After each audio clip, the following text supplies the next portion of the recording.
नमस्कार, welcome to stock infuse. तो चलिए वीडियो की शुरुआत करते हैं। दोस्तों, मार्केट में अडानी ग्रुप के बारे में कोई न्यूज़ निकल कर ना आए, हर दिन कोई ना कोई न्यूज़ निकल कर जरूर आता है। जब भी कोई इंपॉर्टेंट न्यूज़ होता है उसको हम लोग जरूर कवर करते हैं। अभी न्यूज़ निकल कर आ रही है, अडानी ग्रुप अंबुजा सीमेंट में अपने स्टेक को सेल करने वाला है। 4.5% स्टेक को सेल करके जो भी पैसा आने वाला है उसका इस्तेमाल लोन को चुकाने में करने वाला है।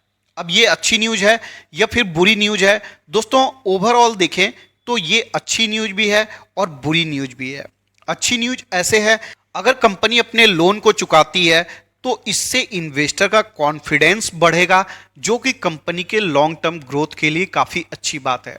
तो क्या ऐसा सुनकर हमें फ्रेश इन्वेस्टमेंट करना चाहिए? अभी आप देखेंगे बहुत सारा ऐसा न्यूज़ निकल कर आ रहा है, अडानी ग्रुप अपने लोन को चुकाते जा रही है और समय से पहले चुका रही है।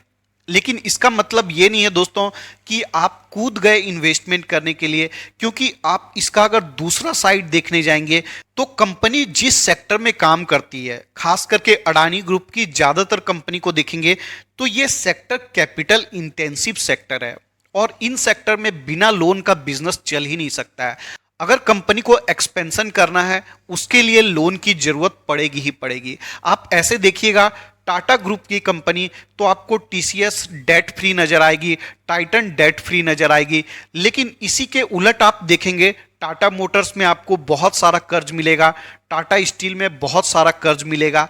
ऐसा क्यों है दोस्तों? क्योंकि दोनों बिजनेस मॉडल अलग अलग है। टाटा स्टील को अगर एक्सपेंशन करना है, बहुत ज़्यादा कैपिटल की जरूरत पड़ती है और ऐसे बिजनेस में आपको लोन जरूर दिखाई देगा।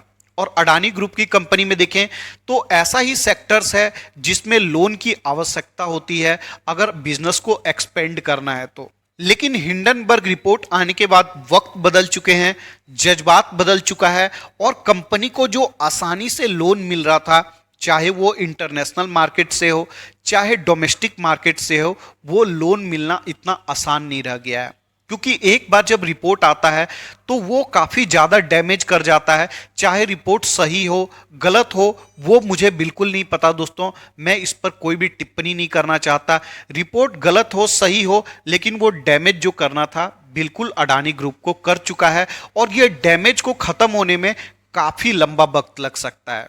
अब डैमेज की वजह से कंपनी को लोन इतना आसानी से नहीं मिलेगा तो कंपनी का ग्रोथ भी थम सा जाएगा, रुक सा जाएगा। और ये मैं नहीं बोल रहा हूं, आप देख सकते हैं पूरे अडानी ग्रुप का कहना है कि जो भी हमारा ग्रोथ टारगेट था वो फेल हो सकता है, वो ग्रोथ टारगेट कम हो सकता है। और कितने प्रतिशत के साथ कम हो सकता है? इनका कहना है कि 20% के साथ कम हो सकता है, जो एक्सपेक्टेड था। मान लीजिए वो बोल रहे थे कि 10% से हम लोग ग्रो करेंगे, तो उसमें 20% कम हो जाएगा, अब वो मात्र 8% से ग्रो करेंगे। और किसी भी कंपनी में वैल्यूएशन कब मिलता है? जब कंपनी में ग्रोथ हायर होता है। इसलिए अडानी ग्रुप की जो भी कंपनी हायर वैल्यूएशन पर ट्रेड करती थी वो वैल्यूएशन अब मार्केट प्रदान नहीं करने वाला है। कम से कम जब तक ये ग्रोथ वापस ना आ जाए तब तक तो बिल्कुल भी प्रदान नहीं करेगा। इसलिए अगर आप ऐसा सोच रहे हैं कि अभी मैं नीचे के भाव पर खरीद लेता हूं और स्टॉक बिल्कुल 4000 वापस से चले जाएगा या जो भी प्राइस था हायर प्राइस वहां पर वापस चले जाएगा, तो ऐसा नहीं होने वाला है। इसलिए दोस्तों, अगर आपको इन्वेस्टमेंट करना है बहुत सोच समझ के करिएगा, क्योंकि अगर कंपनी में ग्रोथ नहीं होगी, वैल्यूएशन अभी भी हाई है, तो स्टॉक में पिटने की संभावना होती है। या अगर स्टॉक नहीं पिटता है तो रिटर्न भी बनाकर नहीं देता है। स्टॉक वहीं पर झूलता रहेगा, ऊपर जाएगा नीचे जाएगा, ऊपर जाएगा नीचे जाएगा, तो इससे आपका कुछ भी रिटर्न नहीं बनने वाला है। अगर आपको ट्रेडिंग करना है तो ट्रेडिंग वगैरह आप अपने अनुसार कर सकते हैं। जब बुरी खबर आए, स्टॉक गिरे, नीचे खरीदिए, अच्छी न्यूज आए, ऊपर भाव जाए, बेच दीजिए, वो आप बिल्कुल कर सकते हैं। इन्वेस्टमेंट पॉइंट ऑफ व्यू से मैं आपको बोलूंगा आपको थोड़ा दूर ही रहने से ज्यादा बेटर होगा। इतना ज्यादा टेंशन लेके क्या इन्वेस्टमेंट करना दोस्तों? जहां फ्रेश कंपनी है, जहां कोई पंगा नहीं है, वहां इन्वेस्टमेंट करिए। अगर थोड़ा कम भी रिटर्न मिलता है, सेफ्टी के साथ मिलता है, तो वो ज्यादा बेटर है, आप चैन की नींद सो पाएंगे। नेक्स्ट न्यूज है सिलिकॉन वैली बैंक के बारे में। अब दोस्तों, इसको हम लोग इसलिए कवर कर रहे हैं क्योंकि आपको मैं समझाने की कोशिश कर रहा हूं कि इसका असर बहुत ज़्यादा लोग बहुत बढ़ा चढ़ा कर बता रहे हैं 2008 लेहमन ब्रदर जैसा फाइनेंशियल क्राइसिस हो जाएगा। तो दोस्तों अगर एक लाइन में बोलूं तो ऐसा नहीं होने वाला है। हाँ, मार्केट के ऊपर इसका असर होगा, एक शॉर्ट टर्म में आपको निगेटिव सेंटीमेंट बनेगा, और अगर आप इसका डोमिनो इफेक्ट देखेंगे तो डोमिनो इफेक्ट की वजह से स्टॉक मार्केट में कुछ प्रॉब्लम नजर आ सकता है। लेकिन क्राइसिस जैसा कोई बात नहीं है, करेक्शन हो सकता है मार्केट में, लेकिन बिल्कुल क्रैश कर जाएगा ऐसा कुछ नहीं होने वाला है। अब दोस्तों इस बैंक में आपको बैंक रन देखने को मिल रहा है। एक तो होता है टेम्पल रन, हम लोग कई बार गेम खेले हैं, लेकिन इस बैंक में बैंक रन देखने को मिल रहा है। और ये बैंक रन क्या होता है? देखिए दोस्तों, जब बैंक में बहुत सारे डिपॉजिटर एक साथ पैसे को निकालने की कोशिश करते हैं तो इसको हम लोग बैंक रन बोलते हैं। और एक साथ पैसे को निकालने की कोशिश क्यों करते हैं? क्योंकि अगर डिपॉजिटर को लगता है कि बैंक दिवालिया हो सकती है, बैंकरप्ट हो सकती है और हमारा पैसा वापस नहीं मिलेगा, तो वो लोग क्या करते हैं, एक साथ पैसे को निकालने की कोशिश करते हैं। और बहुत सारे लोग जब एक साथ पैसे को निकालने की कोशिश करते हैं तो बैंक के पास इतना पैसा होता ही नहीं है, इतनी लिक्विडिटी होती ही नहीं है कि वो अपने डिपॉजिटर को वापस कर सके। और ऐसी सिचुएशन जब आती है तो इसको इंसॉल्वेंसी सिचुएशन बोलते हैं। और आपको याद होगा ऐसा ही सिचुएशन हमें यस बैंक में देखने को मिला था 2020 में। आप डेली न्यूज पढ़ते होंगे कि बहुत सारा लंबा लंबा लाइन आपको यस बैंक के अलग अलग ब्रांचों के सामने लगता हुआ नजर आता था। लेकिन दोस्तों वो छोटे डिपॉजिटर थे, लेकिन इस बैंक के जो डिपॉजिटर हैं वो अल्ट्रा रिच लोग हैं, वेंचर कैपिटलिस्ट लोग हैं, और वो हमारे जैसे लाइन में नहीं लगते हैं। हमें तो बोल दिया जाता है कि आप लाइन में लगिए और हम लग भी जाते हैं, लेकिन वो बड़े बड़े डिपॉजिटर जो हैं वो अपने लीगल टीम के साथ आते हैं, बैंक में सीधा जाते हैं, लीगल नोटिस पकड़ाते हैं और मेरा पैसा वापस करो ऐसा बोलते हैं। इससे क्या होता है कि बैंक के ऊपर बहुत ज़्यादा प्रेशर होता है और अभी के समय इस बैंक में इंसॉल्वेंसी देखने को मिल रही है। बैंक के पास इतना पैसा ही नहीं है कि वो अपने सारे डिपॉजिटर को वापस कर सके। कंपनी अपने लॉन्ग टर्म बॉन्ड्स को सेल कर रही है, लॉस में सेल कर रही है, फिर भी कंपनी इतनी लिक्विडिटी नहीं जमा कर पा रही है कि अपने डिपॉजिटर्स को पैसा वापस करे। और यूएस की जो बैंकिंग रेगुलेटरी है वो अभी के समय इस बैंक को बंद कर चुकी है। तो दोस्तों क्राइसिस काफी ज्यादा बड़ा है। 2008 के बाद पूरे वर्ल्ड में इतना बड़ा बैंकिंग क्राइसिस कभी भी नहीं आया था, लेकिन वो 2008 का वक्त अलग था और अभी का वक्त बिल्कुल अलग है। मार्केट बहुत मैच्योर हो चुका है उस वक्त से। अब दोस्तों अगर सिल्वर वैली बैंक डूबता है, जो कि बिल्कुल डूब चुका है, इससे क्या असर होने वाला है? देखिए दोस्तों, मार्केट पर बहुत ज़्यादा डायरेक्ट असर नहीं होगा, लेकिन इनडायरेक्ट असर हो सकता है। और जो स्टार्टअप का इकोसिस्टम है उस पर बहुत ज़्यादा डैमेज हो सकता है। क्योंकि अगर आप देखिएगा यूएस के 50% स्टार्टअप में इस बैंक का पैसा लगा हुआ है, चाहे वो टेक स्टार्टअप हो चाहे फार्मा स्टार्टअप हो। तो आप समझ सकते हैं अगर बैंक दिवालिया होता है तो स्टार्टअप को फंडिंग में और ज़्यादा प्रॉब्लम होगी, स्टार्टअप बहुत सारे बंद हो सकते हैं। और जो स्टार्टअप मार्केट की दूसरी कंपनी से सेवा लेते थे उन कंपनियों के रेवेन्यू पर असर पड़ सकता है। तो डायरेक्ट तो नहीं, लेकिन मार्केट में इनडायरेक्ट असर देखने को मिल सकता है। जैसे मान लीजिए एक स्टार्टअप कंपनी है, टेक कंपनी, वो एप्पल इंडिया से एडवर्टीजमेंट का सेवा ले रही थी, तो अभी वो नहीं ले पाएगी, और नहीं ले पाएगी तो एप्पल इंडिया के रेवेन्यू पर असर देखने को मिल सकता है। तो इस तरीका से इनडायरेक्ट इफेक्ट बहुत सारा है। लेकिन हाँ, इससे मार्केट में घबराने वाली बात नहीं है। मार्केट में ऐसा तूफान आ जाएगा, बर्बाद हो जाएगा, ऐसा कुछ नहीं है। अगर आपने अच्छे स्टॉक में इन्वेस्टमेंट किया हुआ है तो बिल्कुल आप अपने इन्वेस्टमेंट के साथ कंटिन्यू कर सकते हैं, वो भी बिना टेंशन लिए। नेक्स्ट न्यूज है टाइटन को लेकर। आईसीआईसीआई सिक्योरिटीज का कहना है टाइटन का जो वैल्यूएशन है वो करेंटली 20% हायर पर है। और ये वैल्यूएशन क्यों मिला हुआ था? क्योंकि टाइटन अपने गोल्ड के प्राइस पर प्रीमियम चार्ज कर पा रही थी, लेकिन मार्केट में कंपटीशन हाई होने की वजह से अभी टाइटन प्रीमियम चार्ज नहीं कर पा रही है।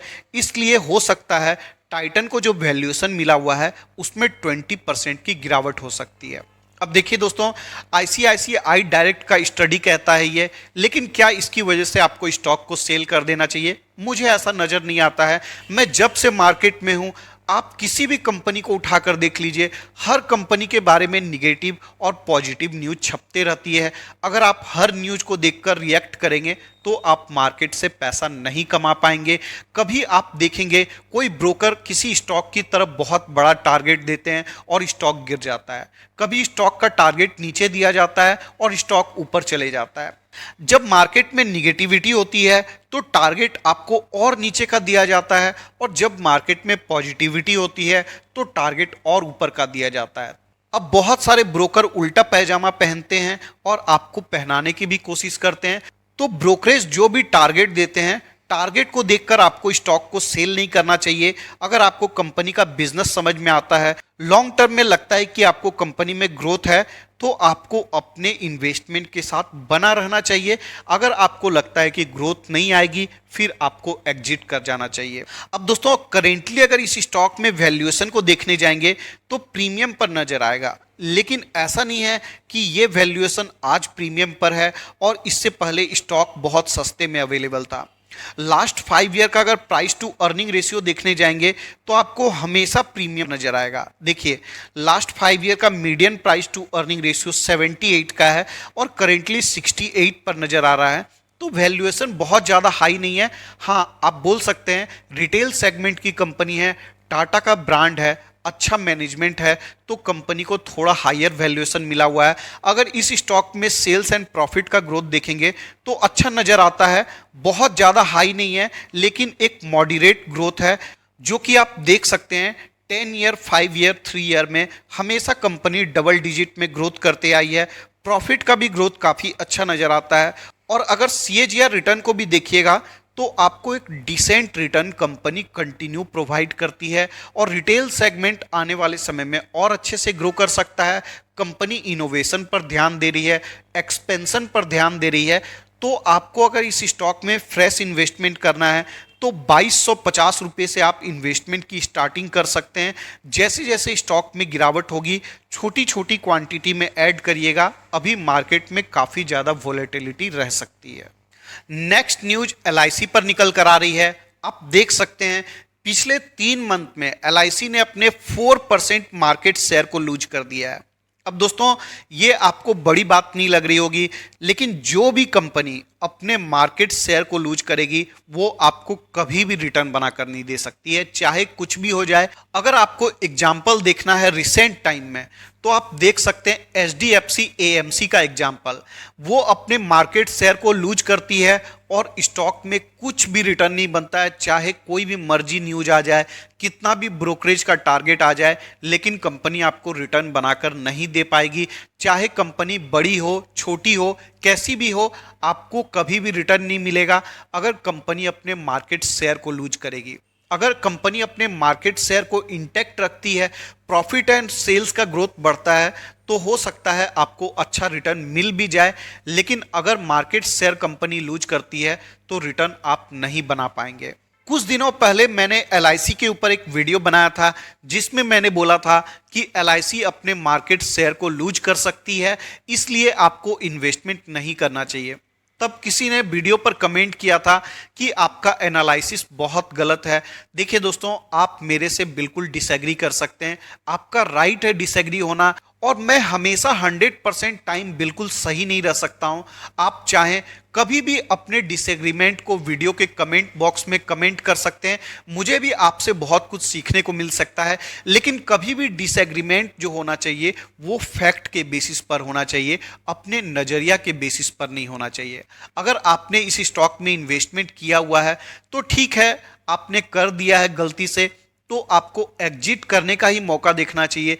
जब भी स्टॉक में तेजी हो तो आप एग्जिट करने का प्लान देखिए, क्योंकि दोस्तों कंपनी और भी ज़्यादा मार्केट शेयर को अपने लूज करेगी, प्राइवेट प्लेयर और भी ज़्यादा एग्रेसिव ग्रोथ की कोशिश करेंगे, और सरकारी कंपनी में बहुत सारा प्रॉब्लम होता है।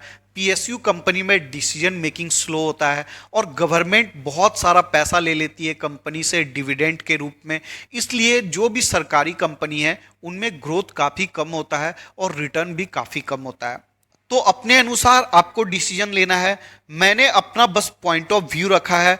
अगर आपको लगता है कि नहीं LIC बहुत अच्छा कर सकती है, ठीक है, आप इन्वेस्टेड रह सकते हैं। लेकिन अगर आपको लगता है कि मेरा पॉइंट वैलिड है तो आप अपने अनुसार डिसीजन ले सकते हैं। इस वीडियो के डिस्कशन के लिए इतना ही रखते हैं। आपका अगर कोई सवाल या सुझाव हो तो आप कमेंट कर सकते हैं। मिलते हैं किसी और वीडियो में किसी और इंफॉर्मेशन के साथ। तब तक के लिए धन्यवाद।